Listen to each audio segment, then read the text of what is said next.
Hey everybody, coming at you again with another 5-minute car movie review after I've seen the movie, just because I need to process my feelings and I want it to be fresh and real and everything that I just saw.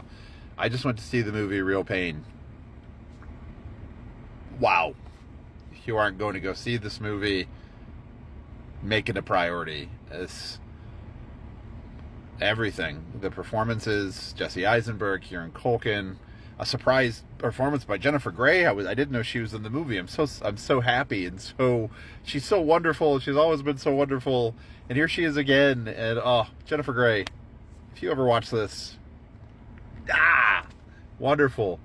Jesse Eisenberg, if you ever watch this, he directed it, he wrote it, he stars in it. And the things he did, the direction, the pan-ins, the camera angles, the cinematography of looking at from Soviet architecture to open Polish fields to, oh man, I'm so overwhelmed by this film for a lot of different reasons. First and foremost, the performance of Kieran Culkin. If you go see for anything, that dude, obviously we've seen him growing up, we've seen him as a kid from all his movies, Father of the Bride, on and on and on, Culkin Family, that. But over the last few years in succession, he had such great range, and in this movie, forget about it. If this guy does not get nominated, if not win a Best Supporting Actor, for just the last scene alone that I'm not going to spoil, but just when you go and you see his face and you see everything he's feeling in his eyes and the way that he looks around. Best Supporting Actor, mark my words on this. Kieran Culkin, if you ever watch this, dang. The whole movie, the range, the emotions through the whole thing, that what you're trying to keep inside and what you end up bursting out, and really at its heart, I think what I love the most about this movie is the idea of connectiveness. And I think a lot of the movies I've been seeing that I've really drawn to lately, like here, are about connectiveness. And I know everybody's probably going to go see Wicked and Gladiator 2, and that's great. I'm going to go see those too, but make this a priority. I think the real scripts that are talking to us right now are about our isolation and how we've really just cut ourselves off from one another, whether it's through our social media use or our politics or COVID. We got broken apart as people, and humans are social creatures, but we've become so isolated, and all these movies are about the striving need to go out, to find ourselves, to find those old connections, to rebuild our civilizations, our family histories, just to get a hug from somebody else, right? The idea that I can't hug anybody anymore.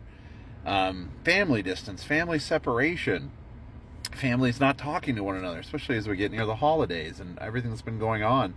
But this movie puts a string between people and tries to pull them together, and sometimes when they hug on screen, it's just, you want to linger in it for so long in the way that it holds. The idea that we need to reconnect.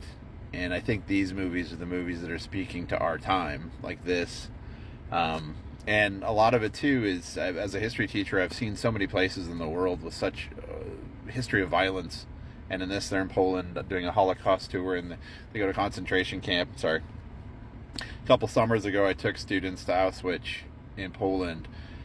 And I didn't cry on that day because I was so angry, and I've been so angry about what went on there, and that ordinary people, doctors, teachers, could do what they did.